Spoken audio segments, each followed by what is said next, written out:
উপস্থিতি এই পর্যায়ে আপনাদের সামনে আলোচনা পেশ করবেন বাইতুল জান্নাত জামে মসজিদের সম্মানিত পেশ ইমাম হযরত মাওলানা মুফতি মোহাম্মদ শোয়েব নকিব সাহেব। মুফতি মোহাম্মদ শোয়েব নকিব সাহেব। আসসালামু আলাইকুম ওয়া রাহমাতুল্লাহি ওয়া বারাকাতুহু। الحمد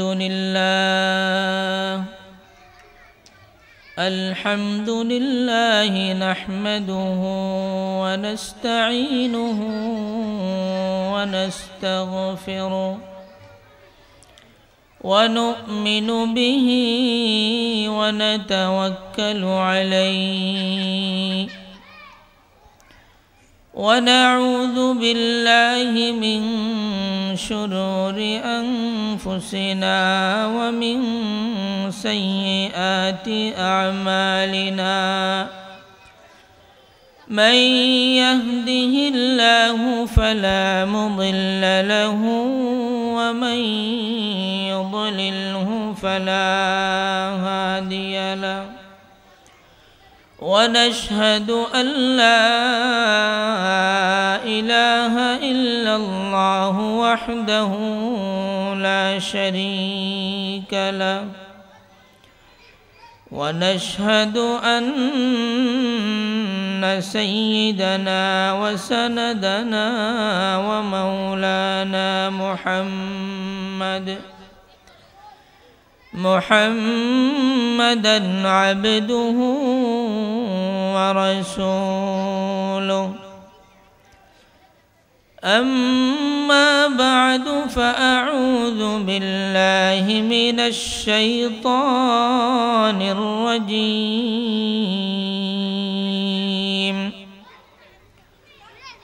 بسم الله الرحمن الرحيم.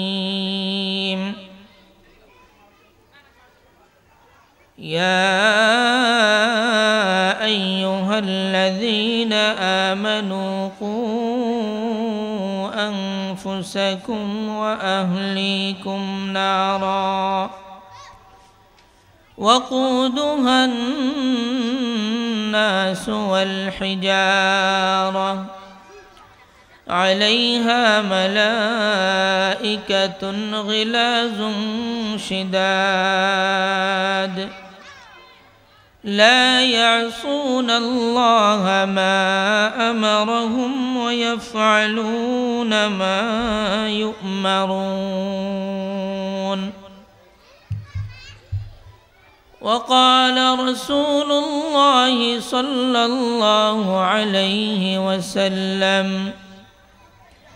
ألا كلكم راع وكلكم مسؤول عن رعيته أو كما قال عليه الصلاة والسلام. জামিউল কুরআন হযরত উসমান রাদিয়াল্লাহু তাআলা আনহু মাদ্রাসার উদ্যোগে আয়োজিত ৮তম তাফসীরুল কুরআন মাহফিলের সম্মানিত শ্রোতাবৃন্দ, পর্দার অন্তরালের মা বোনেরা, আজকের দিনই জলসায় আলোচনার শুরুতে সকলের প্রতি উদাত্ত আহ্বান, এই দিনই মাহফিলকে গনিমত এবং নিয়ামত মনে করে দিনই মাহফিলের কোরআন হাদিসের নসিহত আমলের নিয়তে আমরা শ্রবণ করে আমরা যেন নাজাতের ওসিলা বানাতে পারি, এই বিষয়ে আমি সকল মুসলমান ভাই বোনদের প্রতি যতটুকু মাইকের আওয়াজ যায় ইমানি ভাই হিসেবে, দ্বীনি ভাই হিসেবে সকলের প্রতি বিশেষ আহ্বান রাখছি। দ্বীনি প্রতিষ্ঠান, দ্বীনের কার্যক্রম, পড়াশোনা সারা বছর চালিয়ে যায় এবং সমসাময়িক মৌসুমকে কাজে লাগিয়ে এই দ্বীনি প্রতিষ্ঠানের খেদমত কার্যক্রমটাকে একটু ব্যাপক করার লক্ষ্যে অত্র প্রতিষ্ঠানের কর্তৃপক্ষ আপনাদেরকে দ্বীনের খোরাক যোগানোর নিয়তে আশা করি একটি দ্বীনি জলসা বা মাহফিল তাফসিরুল কোরআনের আয়োজন করেছে। এজন্যে আমাদেরকে এই দ্বীনি একটি আয়োজনকে সার্থক করার জন্যে সার্বিকভাবে ঈমানদার হিসেবে সহযোগী হয়ে যাওয়া দরকার।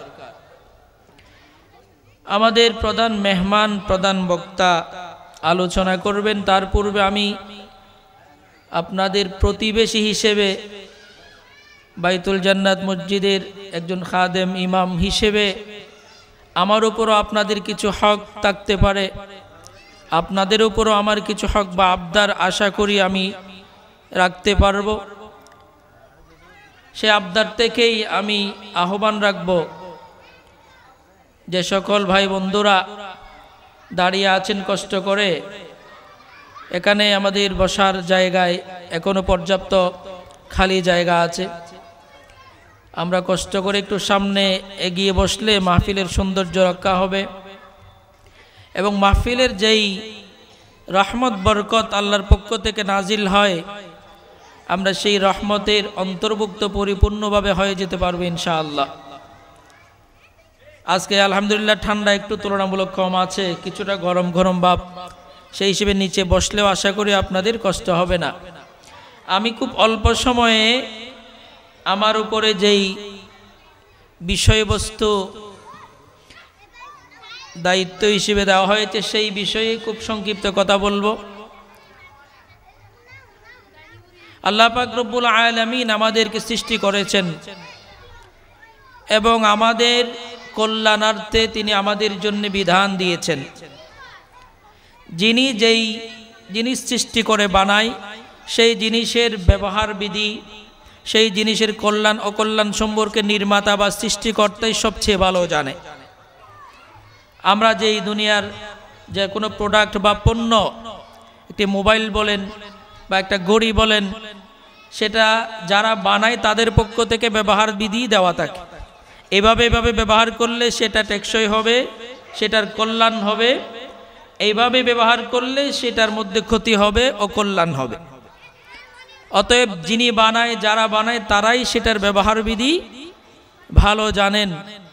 আল্লাহ পাক রব্বুল আলামিনও আমাদেরকে বানিয়েছেন। অতএব আমাদের নিজেদের ব্যবহার কিভাবে হতে হবে, নিজেদেরকে আমরা কিভাবে ব্যবহার করব, কিভাবে চলব, কোনটার মধ্যে আমাদের কল্যাণ, কোনটার মধ্যে আমাদের অকল্যাণ, সে সম্পর্কে সবচেয়ে ভালো কে জানবেন? আল্লাহই ভালো জানবেন।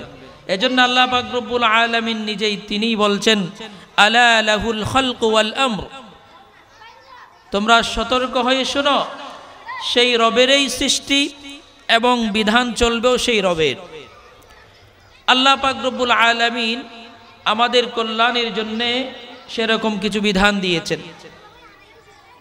এদিকে বাচ্চারা তোমরা একটু বেশি আওয়াজ করতেছ, আমাদের স্বেচ্ছাসেবক ভাই কেউ থেকে থাকলে বাচ্চাদেরকে একটু আওয়াজটা বন্ধ করাতে হবে। আল্লাহ পাক রব্বুল আলামিন বিধান দিয়েছেন আমাদের কল্যাণার্থে। কিছু বিধান আছে দুনিয়াবি কল্যাণ, আমরা চললে দুনিয়াতে শান্তি পাবো, পারস্পরিক সুসম্পর্ক থাকবে, সুন্দরভাবে আমরা সম্প্রীতির সাথে বোঝাপড়ার সাথে সমাজে চলতে পারবো। আরেক প্রকারের বিধান আছে যেই বিধান মেনে চললে পরকালীন সুখ, শান্তি, সাফল্য এবং মুক্তি আমরা লাভ করতে পারবো। যেই বিধান পরকালীন বিষয়ের সাথে সম্পৃক্ত, উন্নতি সফলতার ক্ষেত্রে, সেই বিধানকে বলা হয় হকুল্লাহ বা হুকুকুল্লাহ, আল্লাহর হক। আরেক প্রকারের বিধান আছে হকুল ইবাদ তথা বান্দার হক। আল্লাহর হক বলতে যেই সমস্ত ইবাদত আমরা করি, নামাজ, রোজা, হজ, যাকাত, এই সংক্রান্ত বিষয় ইবাদত। বান্দার হক বলতে বোঝাই যেটাকে শরীয়তের পরিভাষায় বলা হয় মুআশারাত, মুআমালাত বা লেনদেন, মানুষের পারস্পরিক লেনদেন, বোঝাপড়া, একজন আরেকজনের সাথে পারস্পরিক হক বা অধিকার আদায়ের ক্ষেত্রে সচেতন হওয়া। আল্লাহ পাক রব্বুল আলামিন আমাদেরকে সৃষ্টি করেছেন, পরস্পরের প্রতি আমাদের হক এবং অধিকার নির্ণয় করে দিয়েছেন। শুধু মানুষ না, প্রত্যেকটা প্রাণীর উপরে প্রত্যেকটা প্রাণীর হক আছে। ব্যাপকভাবে বোঝাতে গেলে যেমন নাকি একটি পাখি, একটি গরু, সেটাকে আমরা অন্যায়ভাবে কষ্ট দিতে পারবো না। একটি মুরগি যে আমি জবেহ করে খাবো, সেটার ব্যাপারে আল্লাহ পাক রব্বুল আলামিন আল্লাহর রাসূলের মাধ্যমে বিধান দিয়েছেন। সেই মুরগিটাকে, পাখিটাকে জবেহ করার সময় ধারালো ছুরি দিয়ে জবেহ করতে হবে। বোতা ছুরি দিয়ে জবেহ করলে আল্লাহর কাছে জবাবদিহিতার সম্মুখীন হতে হবে ওই পশুটাকে অনর্থক অতিরিক্ত কষ্ট দেওয়ার কারণে। অতএব প্রত্যেকটা প্রাণীর উপরে মানুষের দায়িত্ব এবং হক আছে। মুসলমানের উপরে হক আছে, নিজের আত্মীয় স্বজন হিসেবে হক আছে, তেমনিভাবে পিতা মাতা হিসেবে সন্তানের উপরে হক আছে, সন্তান হিসেবে পিতা মাতার উপরে হক বা অধিকার আছে। এই হক বা অধিকার যে যত বেশি মেনে চলতে পারবে, আল্লাহর কাছে বাকি ইবাদতের ক্ষেত্রে জবাবদিহিতা করা তার জন্য সহজ হয়ে যাবে। কারণ হাদিস থেকে বোঝা যায়, কোরআন থেকে বোঝা যায়, আল্লাহ পাক রব্বুল আলামিন কিয়ামতের ময়দানে চাইলে নিজের হকের ক্ষেত্রে, নামাজ, রোজা, হজ, যাকাতের ক্ষেত্রে যেটা আল্লাহর পাওনা, সেখানে ঘাটতি থাকলে আল্লাহ তাআলা চাইলে সেটা হিসাববিহীন ক্ষমা করতে পারেন। কিন্তু তার বিপরীতে মানুষের হক, বান্দার হক, আত্মীয় স্বজনের হক, সেটা আল্লাহ পাক রব্বুল আলামিন ক্ষমা করেন না। সংশ্লিষ্ট ব্যক্তি যার হক নষ্ট করা হয়েছে, তিনি ক্ষমা না করলে আল্লাহ পাক রব্বুল আলামিন ক্ষমা করবেন না। এমনকি শহীদ, যিনি নিজের জীবনটাই উৎসর্গ করেছে আল্লাহর জন্য, দ্বীনের জন্য, ইসলামের জন্য, তার ব্যাপারেও বলা হচ্ছে ইয়াগফিরু লিশ-শাহীদি কুল্লা যামবিন ইল্লা আদ-দাইন। যারা আল্লাহর রাস্তায় শহীদ হয় তার সব গুনাহ আল্লাহ তাআলা মাফ করে, কিন্তু যদি কোনো কর্জ তার উপর থেকে যায়, মানুষের কোনো হক তার উপর যদি থেকে যায়, সেই যার হক তার উপর রয়ে গেছে সেই ব্যক্তি মাফ করা পর্যন্ত আল্লাহ পাক রব্বুল আলামিন তাকে ক্ষমা করতে পারেন না, ক্ষমা করেন না। অতএব মানুষের হকের ব্যাপারে, আত্মীয় স্বজনের হকের ব্যাপারে আমাদেরকে সতর্ক হওয়া খুব বেশি দরকার। এজন্য আল্লাহ পাকের প্রিয় হাবিব সাল্লাল্লাহু আলাইহি ওয়াসাল্লাম বলেছেন, আলা কুল্লুকুম রাইন ওয়া কুল্লুকুম মাসউলুন আন রাইয়াতিহি। হে আমার উম্মতেরা, তোমরা খুব সাবধান হয়ে যাও, সতর্ক হয়ে যাও।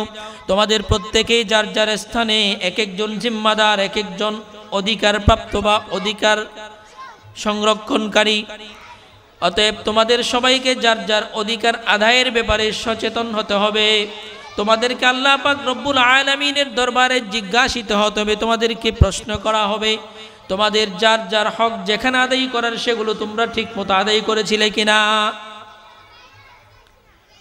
এভাবে হকের ক্ষেত্রে অনেকগুলো ব্যাপক বিষয় আছে, তার মধ্যে যে বিষয়টা আমাকে নির্ধারণ করে দেওয়া হয়েছিল, সন্তানের উপরে পিতামাতার হক, পিতামাতার উপরে সন্তানের হক।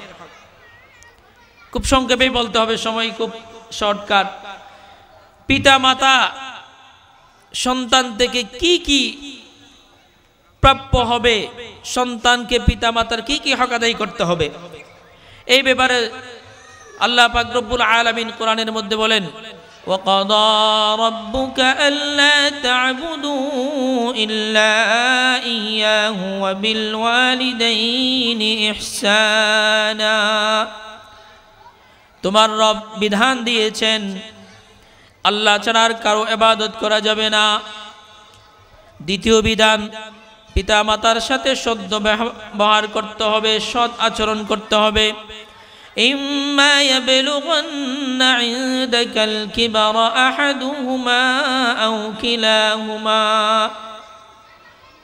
তোমাদের পিতামাতাদের মধ্যে কোনো একজন অথবা উভয়জন যদি বার্ধক্যে পৌঁছে যায়, বয়স্ক হয়ে যায়, দুর্বল হয়ে যায়, ফালা তাকুল লাহুমা উফ, তাদের ব্যাপারে তোমরা উফ শব্দ পর্যন্ত বলবে না, কারণ তোমাদের উফ শব্দের কারণে তোমাদের মা বাবা কষ্ট পাবে, পিতামাতা কষ্ট পাবে। ওয়ালা তানহারহুমা, তাদেরকে ধমক দিয়ে কথা বলতে পারবে না। ওয়াকুল লাহুমা কাওলান কারীমা, তাদেরকে খুব নরমভাবে নম্রতার সাথে তাদের সাথে কথা বলবে। ওয়াকফিদ লাহু, জন্য নম্রতার ডানা বিছিয়ে দিবে।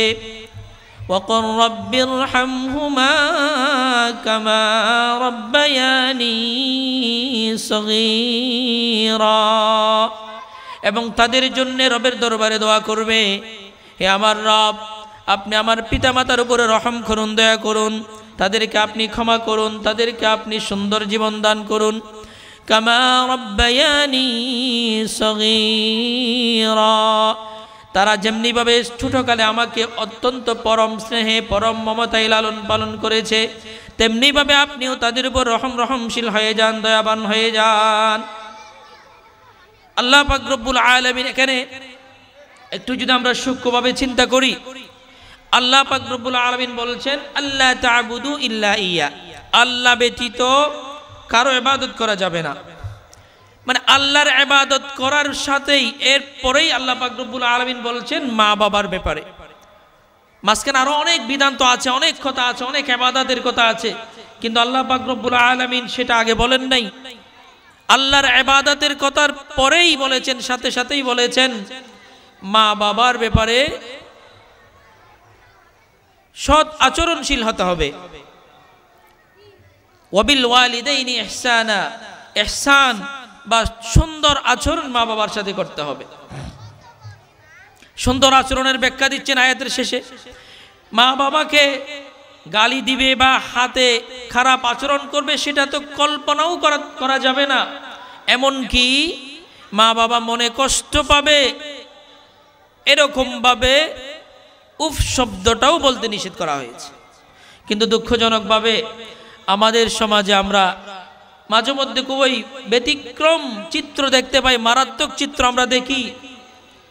সন্তানের হাতে বাবা লাঞ্ছিত হচ্ছে, মা লাঞ্ছিত হচ্ছে, এমনকি নাউজুবিল্লাহ খুন পর্যন্ত হতে আমরা নিউজে পাই।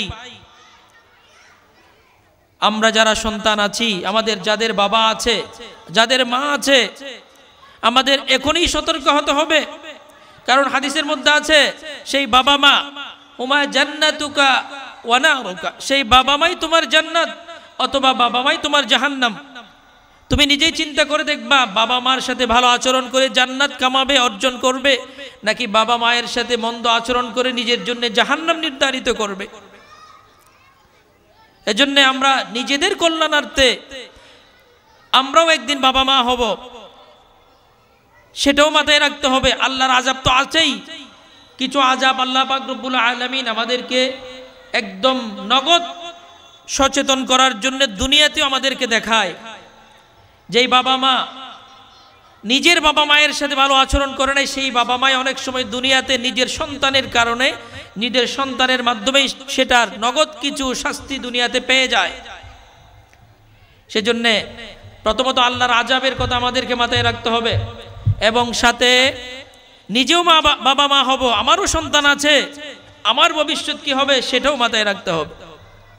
এজন্য হাদিসের মধ্যে রাসূলুল্লাহ সাল্লাল্লাহু আলাইহি ওয়াসাল্লাম আরো পরিষ্কার করে বলেছেন, রাগিমা আনফুন রাগিমা আনফুন রাগিমা আনফুন, ওই ব্যক্তি ধ্বংস হোক, ওই ব্যক্তি ধ্বংস হোক, মান ওয়াজাদা আবাওয়াইহি আও আহাদাহুমা ইলা আখিরিল হাদিস, ওই ব্যক্তি ধ্বংস হোক যে নিজের পিতা বা মাতা বৃদ্ধ অবস্থায় কোনো একজনকে পেয়েছে বা উভয়জনকে পেয়ে বাবা মায়ের খেদমত করে জান্নাত অর্জন করতে পারে নাই, সেই ব্যক্তি ধ্বংস হয়ে যাক, নাউজুবিল্লাহ। এই দোয়াটা করতেছেন স্বয়ং কে? আল্লাহর রাসূল রাহমাতুল লিল আলামিন, যাকে আল্লাহ পাক রব্বুল আলামিন সমগ্র জাহানের জন্য রহমত বানিয়েছেন, যিনি কারো জন্য সহজে বদদোয়া করেন না, শত্রুর জন্যও যিনি রহমতের দোয়া করেন, আল্লাহর কাছে শত্রুর জন্যও পর্যন্ত যিনি কল্যাণ কামনা করেন, সেই রবের রহমাতুল্লিল আলামিন, যাকে রব রহমত বানিয়েছেন দুনিয়ার জন্যে, সেই মুহাম্মদুর রাসূলুল্লাহ সাল্লাল্লাহু আলাইহি ওয়াসাল্লাম বদদোয়া করছে। ওই দোয়া কি কখনো বৃথা যাবে? আল্লাহর রসুল যে বদদোয়া করছেন, আল্লাহ পাক কি সেই বদদোয়া কবুল করবেন নাই করবেন না?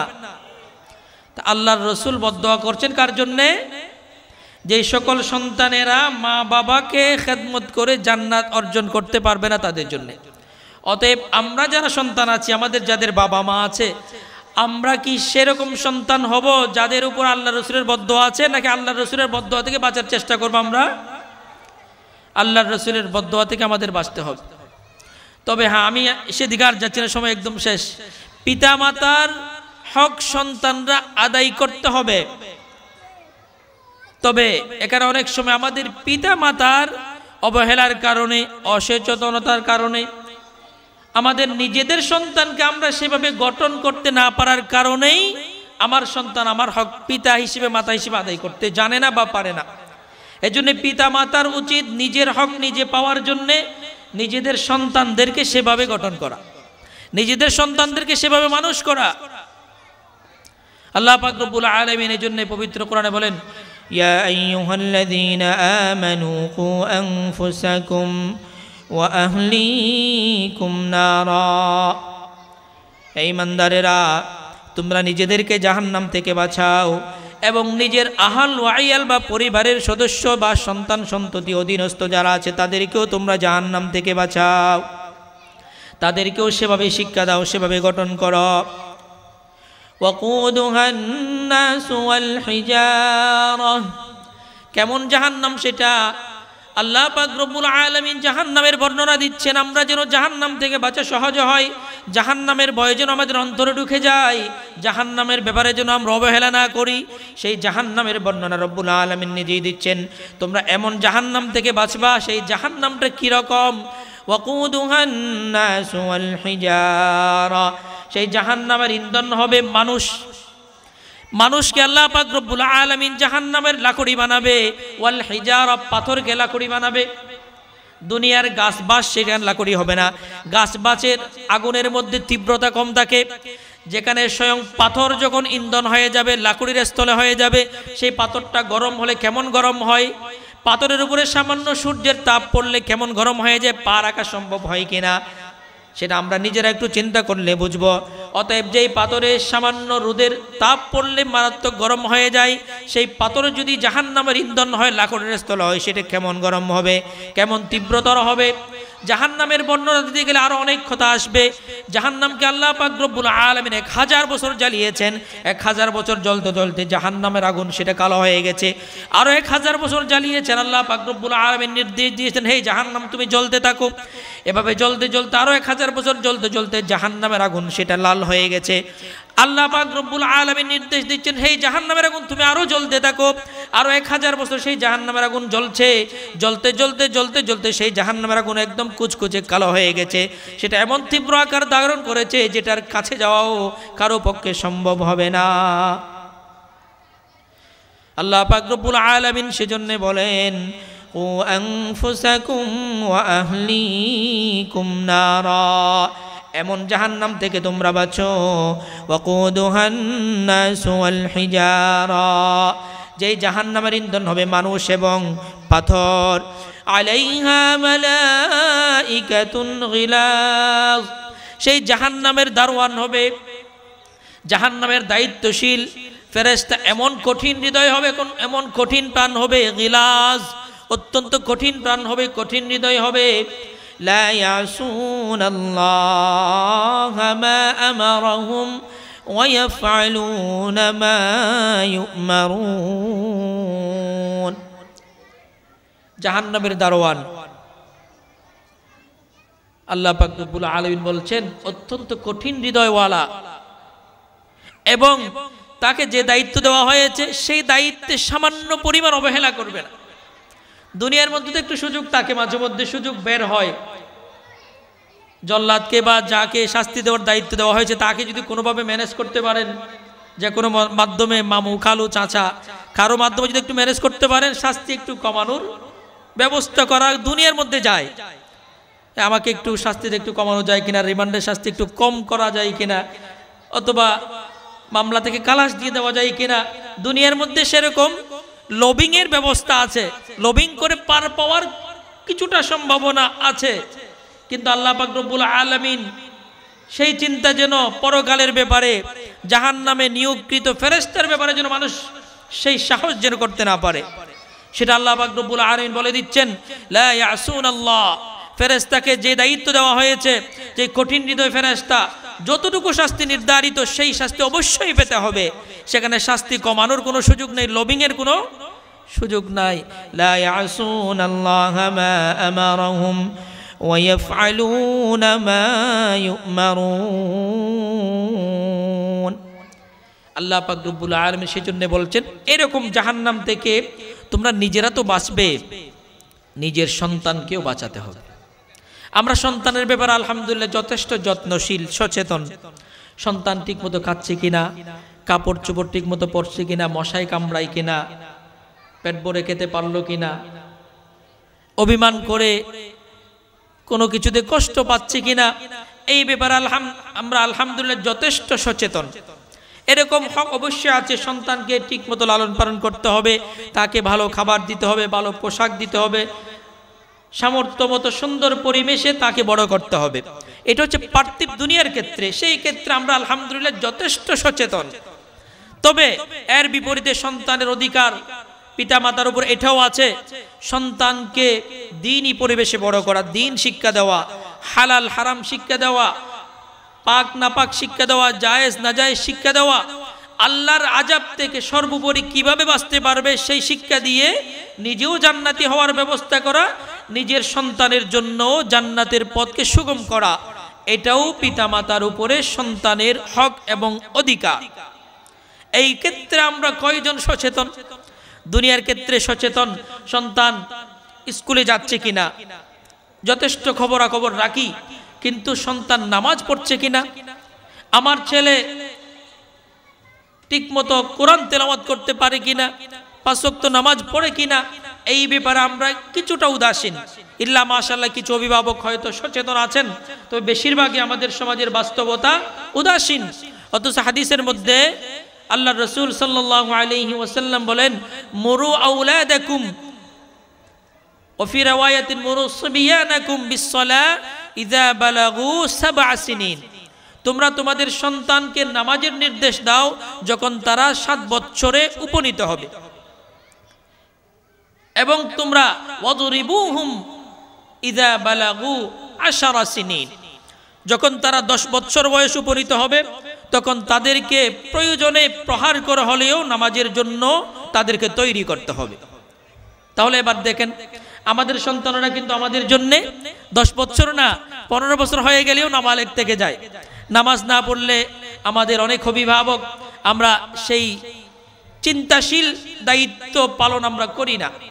অথচ সন্তান যখন এটার ব্যাপারে আল্লাহর দরবারে নিজে নালিশ করবে, রব্বানা আতিহিম দুইফাইনি মিনাল আযাব ওয়ালআনহুম লা'নান কাবীরা, সেই সন্তান কাল কিয়ামতের ময়দানে পিতামাতার জন্য নালিশ করবে রব্বুল আলামিনের কাছে, বলবে, হে রব, আমার পিতামাতা আমাকে দুনিয়ার কাজের জন্য সতর্ক করেছেন, স্কুলে যাওয়ার জন্য বলেছেন, ভাত খাওয়ার জন্য শাস্তি করেছেন, দুনিয়ার যে কোনো কাজ আমাকে গুরুত্ব দিয়ে করিয়েছেন, কিন্তু নামাজের ব্যাপারে আমাকে সতর্ক করে নাই, আমাকে নামাজের জন্য তৈরি করে নাই।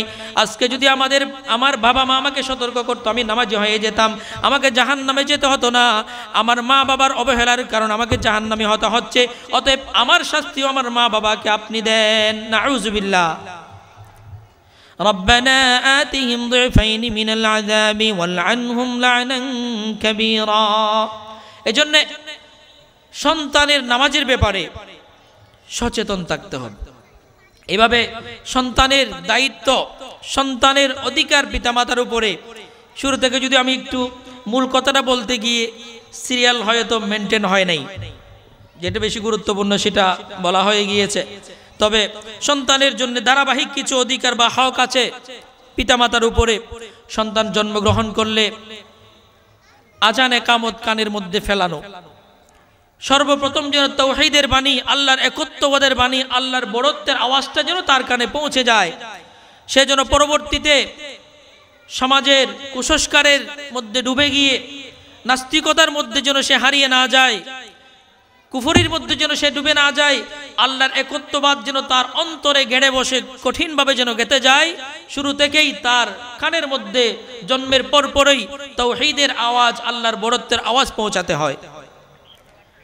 আমরা অনেকে যারা হাসপাতালে বাচ্চা আমাদের জন্ম হয়, পরিবেশের কারণে বা কিছুটা একটু চেষ্টা না থাকার কারণে জিনিসটা অনেকের ক্ষেত্রে মিস হয়ে যায়, মিস্টেক হয়ে যায়। এটা কিন্তু হওয়া যাবে না। সন্তানের এটা অধিকার, পিতামাতার উপরে তার জন্মের পরে আজানের ব্যবস্থা করতে হবে। সপ্তম দিনে তাকে চুল মুন্ডিয়ে তার চুলগুলো পরিষ্কার করে তার একটি নাম রাখতে হবে, ইসলামী সুন্দর নাম, এবং তার জন্য আকিকা করতে হবে। এবং সম্ভব হলে চুলের ওজনের সমপরিমাণ ওজন, রূপা ওজন করে সেই রূপা সদকা করতে হবে, অথবা রূপার মূল্য সদকা করতে হবে। এটা সন্তানের অধিকার পিতামাতার উপরে। আকিকার ব্যাপারে বিভিন্ন প্রশ্ন আমাদের কাছে আসে। আকিকার ব্যাপারে কিছু ভুল ধারণা আমাদের সমাজে প্রচলিত।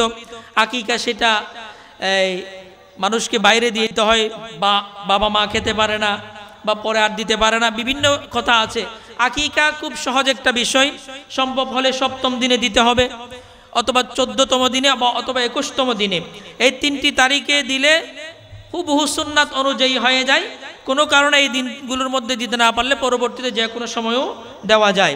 পুত্র সন্তান হলে 2টি ছাগল, কন্যা সন্তান হলে 1টি ছাগল বা খাসি, বেড়া, দুম্বা। তবে আর্থিক সচ্ছলতা না থাকলে পুত্রের জন্য 1টি দিলেও মোটামুটিভাবে আদায় হয়ে যাবে। আকিকার গোশত কুরবানির জন্তুর গোশতের মতো নিজেও খেতে পারবে, আত্মীয় স্বজনকে খাওয়াতে পারবে, গরিব মিসকিনকেও খাওয়াতে পারবে, দানও করতে পারবে, সব নিজে খেতে চাইলে প্রয়োজন হলে খেতে পারবে। এটা সহজ বিষয়, কিন্তু আমরা কেউ এটাকে কঠিন বানায় ফেলি। যাই হোক, সন্তানের অধিকার, সে একটি আকিকা পাবে, তার জন্য আকিকা করতে হবে। এবং মোটামুটি পরিণত বয়স বা 5, 6, 7 বছর হলে এমনি সেটার জন্য আসলে এটা আমাদের একটা সামাজিক কালচার, খতনা করা বা সুন্নত করা। তবে হাদিসের মধ্যে কোন কোন হাদিসে 7ম দিনে সম্ভব হলে খতনার কথা হাদিসে আছে। একদম ছোট থাকলে করালে কোনো কারণে সমস্যা হয়ে যাবে, বা বেশি ছোট থাকলে সেটা একটা অপারেশনের মতো হয়ে যায়, সেজন্য পরেও করা যায়। মোটামুটিভাবে সে হাঁটা চলার বয়স হয়ে গেলে খতনা করিয়ে দেওয়া, এটাও তার অধিকার। এরপরে সে যখন পরিণত বয়সের দিকে যাবে, যেটা আমি শুরুতেই বলে ফেলেছিলাম, তাকে হালাল হারাম শিক্ষা দেওয়া, তাকে পাক নাপাক শিক্ষা দেওয়া, তাকে একজন আল্লাহর খাঁটি বান্দা হিসেবে তৈরি করা, এটা পিতামাতার দায়িত্ব। হযরত হাসান রাদিয়াল্লাহু তাআলা আনহু একবার ভুলে সদকার খাবার মুখে দিয়ে দিয়েছিল। তখন হাসান রাদিয়াল্লাহু তাআলা আনহু পিতা আলী রাদিয়াল্লাহু তাআলা আন সাথে সাথে সন্তানকে সতর্ক করেছেন, হে আমার সন্তান, তাড়াতাড়ি মুখ থেকে ফেলে দাও, মুখ থেকে ফেলে দাও। তুমি কি জানো না, আমা আলিমতা আন্না লা নাকুলু সাদাকাতান, তুমি কি জানো না আমরা সদকা খাই না? সদকা বলতে যাকাত, ফিতরা, এই পর্যায়ের যেগুলো সদকা, সেগুলো যারা আওলাদে রাসূল, আওলাদে রাসূলরা, এভাবে আরো কিছু বিষয় আছে। আওলাদ রাসূল বা নবীর বংশধর, এটা সম্মান, তারা সদকার খাবার খেতে পারে না, এটা তাদের জন্য অনুত্তম বা নাজায়েজ। যাই হোক, সেটা ভিন্ন আলাপ। মোট কথা, একজন সন্তান, আমার সন্তান হালাল খাবে, হারাম থেকে বেঁচে থাকবে। সাহাবায়ে কেরাম সেভাবে সেই ব্যাপারে খুব সতর্ক ছিলেন। আমাদের সন্তানদের ব্যাপারে, সে কোথায় খাচ্ছে, আমার ইনকাম কিভাবে হালাল হবে, আমার সন্তান হালাল খেয়ে কিভাবে বড় হবে, সেই চেষ্টা আমাদের থাকতে হবে। কারণ হাদিসের মধ্যে আছে, লা তাদখুলুল জান্নাতা জাসাদুন গুযিয়া বিল হারাম, যেই শরীর হারাম বক্ষণ করে বড় হয়, হারাম বক্ষণ করে যেই শরীর বাড়ন্ত হয়, সেই শরীর জাহান্নামে যাওয়ার উপযুক্ত, জান্নাতে যাওয়ার উপযুক্ত থাকে না, সেই শরীর জাহান্নামের উপযুক্ত হয়ে যায়। আমরা দুনিয়ার ব্যাপারে খুব সতর্ক হই। আমার সন্তান যেটা খাচ্ছে ফরমালিন মুক্ত কিনা, ভেজাল মুক্ত কিনা, পানিটা ঠিক আছে কিনা, কোনো কারণে সেই খাবারটা খেলে আমার সন্তানের গায়ে রোগ হবে কিনা, রোগ আক্রান্ত হয়ে যাবে কিনা, একটু অসুস্থ হয়ে গেলে আমরা খুব পেরেশান হই শারীরিকভাবে। তবে আমার ছেলে আমার সন্তানের আত্মিকভাবে রুহানিভাবে অসুস্থ হয়ে পড়ছে কিনা, রুহের সুস্থতা সেটা আরো বড় প্রয়োজন। শারীরিক সুস্থতার চেয়ে মানুষের রুহ, কলব, অন্তর সেটা পরিশুদ্ধ হওয়া সেটা আরো বেশি দরকার। তবে আমরা আমাদের সন্তানদের শারীরিক সুস্থতার ব্যাপারে যেভাবে সচেতন, তার চেয়ে বেশি সচেতন হতে হবে আমাদের সন্তানের রুহানি সুস্থতা, আধ্যাত্মিক সুস্থতা। সেটা কিভাবে? সে যেন হালাল খায়, আমার ইনকামে যেন হারাম না ঢুকে, সে যেন যেখানে সেখানে না খায়, হালাল হারাম বাছ বিচার করে যেন চলে। তখন তার মেধার মধ্যে বরকত হবে, মেধা বাড়বে, তার বুদ্ধি বাড়বে, যেখানে হাফেজা বাড়বে। তাকে আপনি মাদ্রাসায় দিলে সে সহজে হাফেজ হতে পারবে, কোরআনে হাফেজ হবে, ভালো আলেম হতে পারবে। এজন্য একজন সন্তান হাফেজ হওয়া সহজ ব্যাপার নয়, আমাদেরকে অনেক বিষয় মেনটেন করতে হবে। আমাদের সমাজে অনেকে দেখা যায় আমরা সন্তানদেরকে কোরআনে হাফেজ বানানোর জন্য মাদ্রাসায় দিয়ে থাকি। তবে ম্যাক্সিমাম বর্তমান পরিবেশে আমরা দেখি 50 জন ছেলে হিফজখানায় দিয়ে থাকলে সেখানে অর্ধেকও হাফেজ হতে পারে না। কিছু হাফেজ হয়, আবার অনেকেই অর্ধেকের মধ্যে যে কোনোভাবে ঝরে যায়। এটার পিছনে বিভিন্ন কারণ হতে পারে, তার মধ্যে অন্যতম কারণ এটাও হতে পারে আমার ইনকামের মধ্যে স্বচ্ছতা নেই, হালাল হারামের পার্থক্য আমরা না করার কারণে আমার সন্তানের মেজাজ, ব্রেন নষ্ট হয়ে যাচ্ছে, তার স্বভাব নষ্ট হয়ে যাচ্ছে, মেধা দুর্বল হয়ে পড়ছে, সেজন্য পড়াটা তার জন্য কঠিন হয়ে যাচ্ছে।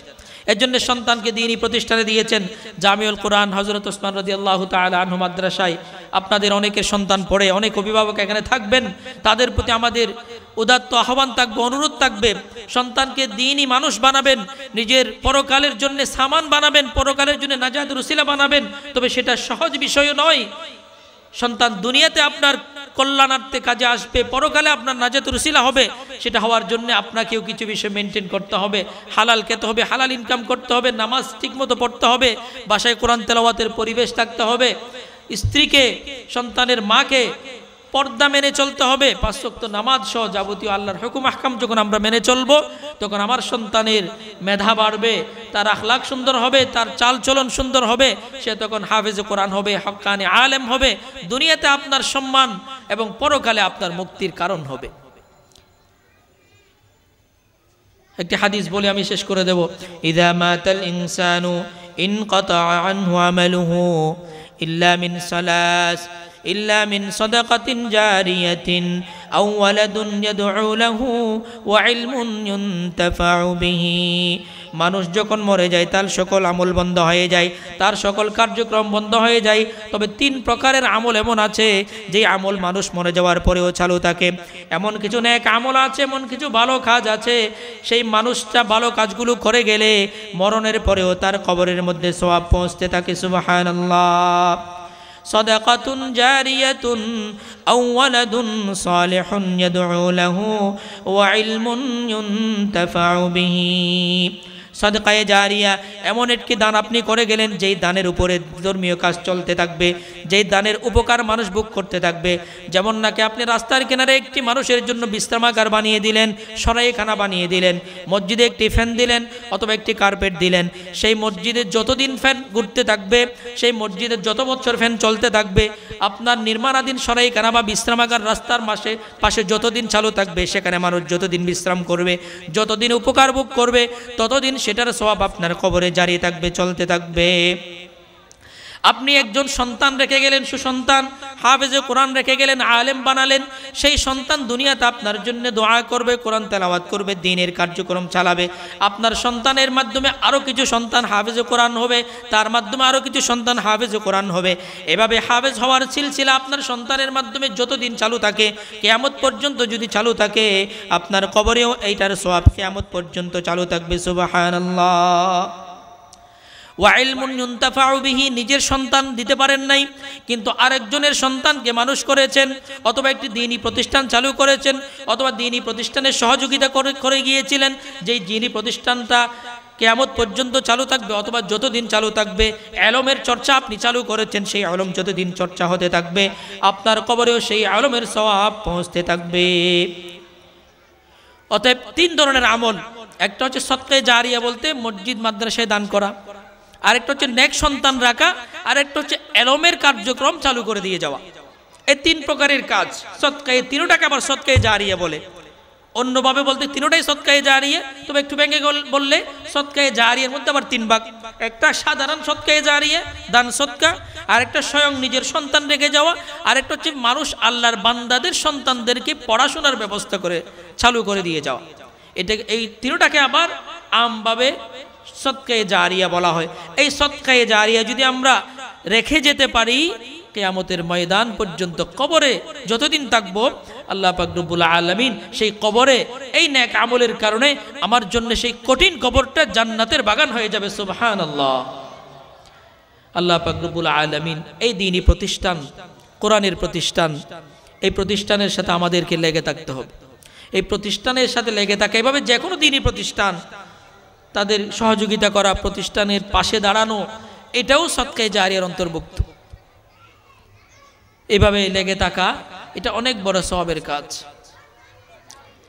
যাই হোক, আমরা কোরআনের প্রতি আমাদেরকে লেগে থাকতে হবে। একটি ক্বালা রাব্বি লিমা হাশারতানি আ'মা ওয়া ক্বাদ কুনতু বাসীরা, কোরআনের একটি আয়াত মনে পড়ে গেল, সূরা তাহার আয়াত। কিয়ামতের ময়দানে কিছু আল্লাহর বান্দা অন্ধ হয়ে যাবে, অন্ধ হয়ে যাবে। ওয়ানাহশুরুহু ইয়াউমাল কিয়ামাতি আ'মা, আমি তাদেরকে, আমার কিছু বান্দাদেরকে অন্ধ বানিয়ে দেব। তারা প্রশ্ন করবে, হে আল্লাহ, আমরা কেন অন্ধ হয়ে গিয়েছি? দুনিয়াতে তো আমরা ভালো ছিলাম, আমাদের চোখ ছিল, দৃষ্টিশক্তি ছিল, এখানে এসে হঠাৎ করে কেমনে যে অন্ধ হয়ে গেলাম? আল্লাহ পাক রব্বুল আলামিন বলবে, ক্বালা কাযালিকা আতাতকা আয়াতুনা ফানাসীতাহা ওয়া কাযালিকাল ইয়াওমা তুনসা। আমি কোরআনের আয়াত তোমাদেরকে দিয়েছিলাম, কোরআন দিয়েছিলাম, তোমরা কোরআন থেকে বিমুখ হয়ে গেছো, কোরআনকে তোমরা আঁকড়ে ধরো নাই, কোরআনের চর্চা করো নাই, কোরআনের প্রতিষ্ঠানের খেদমত করো নাই। এজন্য কোরআনকে তোমরা ভুলে যাওয়ার কারণে, তোমরা কোরআন থেকে চোখ ফিরে রাখার কারণে, চোখ থাকতেও অন্ধ হয়ে যাওয়ার কারণে, কোরআনকে অবহেলা করার কারণে আজকে কিয়ামতের ময়দানে কোরআনের অভিশাপ হিসেবে আমি তোমাদেরকে অন্ধ বানিয়ে দিলাম। নাউযুবিল্লাহ। আল্লাহ পাক রব্বুল আলামিন আমাদেরকে কোরআনের সাথে থেকে, কোরআনের পাশে থেকে, কোরআনের প্রতিষ্ঠানের সহযোগী হয়ে আমাদের দুনিয়া এবং আখিরাতকে সাফল্যমণ্ডিত করার, নিজেদের জীবনকে, নিজেদের সন্তানের জীবনকে দুনিয়ার মধ্যে সাফল্যমণ্ডিত করার এবং পরকালকে আমাদের জন্য কল্যাণকর করার সেই তৌফিক দান করুন। বিশেষ করে যে আলোচনাটা করছিলাম সন্তানের হক আদায় করার, সন্তান যারা আছি পিতামাতার হক আদায় করে জান্নাতি হওয়ার আমাদেরকে তৌফিক দান করুন। ওয়া আখিরু দাওয়ানা আলহামদুলিল্লাহি রাব্বিল আলামিন। আসসালামু আলাইকুম ওয়া রাহমাতুল্লাহি ওয়া বারাকাতুহু।